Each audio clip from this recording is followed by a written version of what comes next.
ओम शांति। आज के इस दूसरे दिन हम अपनी यात्रा को 3 लोक कौन से हैं, शिव का धाम कौन सा है, वहां से शुरू करेंगे।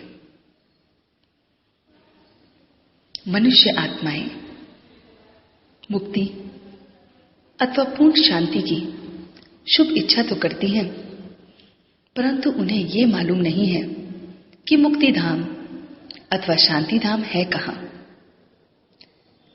इसी प्रकार परम प्रिय परमात्मा शिव से मनुष्य आत्माएं मिलना तो चाहती हैं और उसी याद भी करती हैं, परंतु उन्हें मालूम नहीं है कि वह पवित्र धाम कहां है, जहां से हम सभी मनुष्य आत्माएं सृष्टि रूपी रंगमंच पर आई हैं।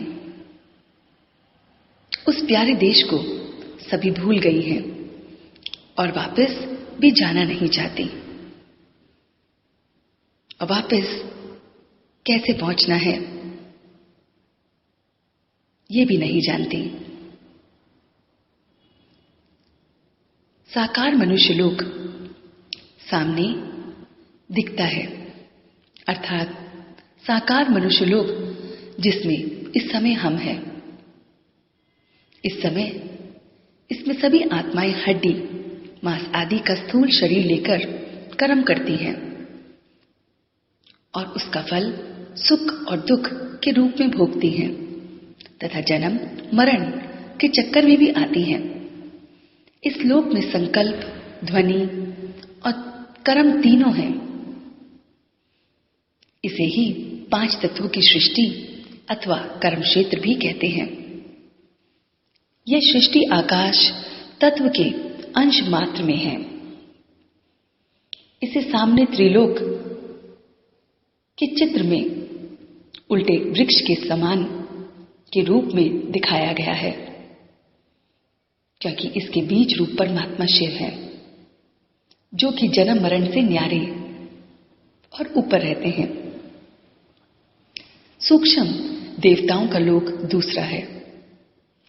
इस मनुष्य लोक के सूर्य तथा तारागण के पार आकाश तत्व के भी पार एक सूक्ष्म लोक है, जहां प्रकाश ही प्रकाश है। इस प्रकाश के अंश मात्र में ब्रह्मा, विष्णु तथा महादेव शंकर की अलग अलग पुरियां हैं। इन देवताओं के शरीर हड्डी मांस आदि के नहीं बल्कि प्रकाश के हैं। इन्हें दिव्य चक्षु द्वारा ही देखा जा सकता है। यहां दुख अथवा अशांति नहीं होती। यहां संकल्प तो होते हैं और क्रियाएं भी होती हैं और बातचीत भी होती है, परंतु आवाज नहीं होती। तीसरा लोक है ब्रह्मलोक और परलोक। इन पुरियों के ऊपर भी पार एक और लोक है, जिसे हम ब्रह्मलोक, परलोक, निर्वाण धाम, मुक्ति धाम, शांति धाम, शिवलोक इत्यादि नामों से याद किया करते हैं। इसमें सुनहरे लाल रंग का प्रकाश फैला हुआ है, जिसे भी ब्रह्म तत्व, छठा तत्व अथवा महातत्व भी कहा जाता है। इसके अंश मात्र ही में ज्योति बिंदु आत्माएं मुक्ति की अवस्था में रहती हैं। यहां हर एक धर्म की आत्माएं के संस्थान हैं। उन सभी के ऊपर सदा मुक्त चैतन्य ज्योति बिंदु स्वरूप परमात्मा सदा शिव का निवास स्थान है। इस लोक में मनुष्य आत्माएं कल्प के अंत में सृष्टि का महाविनाश होने के बाद अपने अपने कर्मों का फल भोगने तथा पवित्र होकर ही यहां पहुंचती हैं।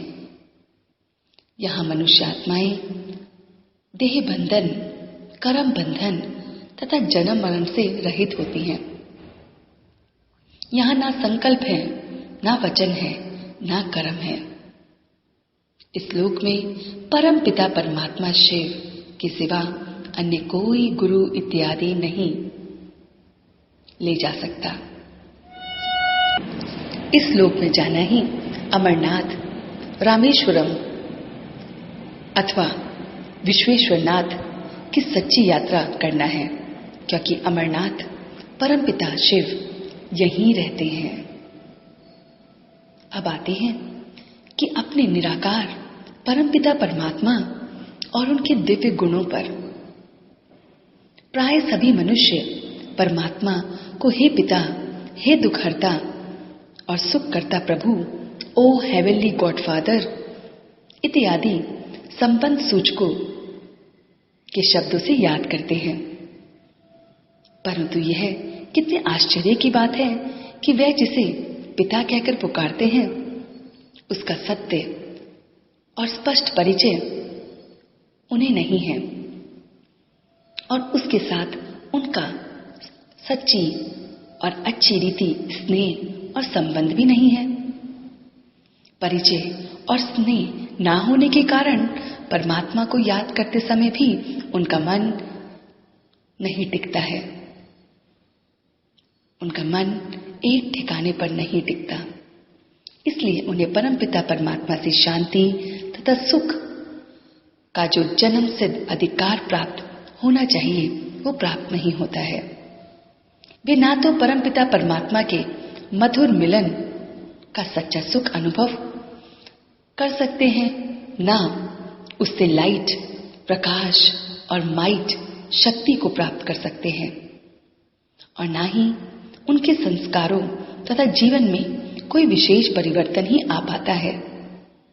इसलिए हम यहाँ उस प्यारे परम पिता परमात्मा का संक्षिप्त परिचय दे रहे हैं कि स्वयं उन्होंने ही लोक कल्याण हमें समझाया है और अनुभव कराया है, और अब भी करा रही हैं। तो सबसे पहले आता है परमपिता परमात्मा का दिव्य नाम और उनकी महिमा। परमपिता परमात्मा का नाम शिव है। शिव का अर्थ है कल्याणकारी।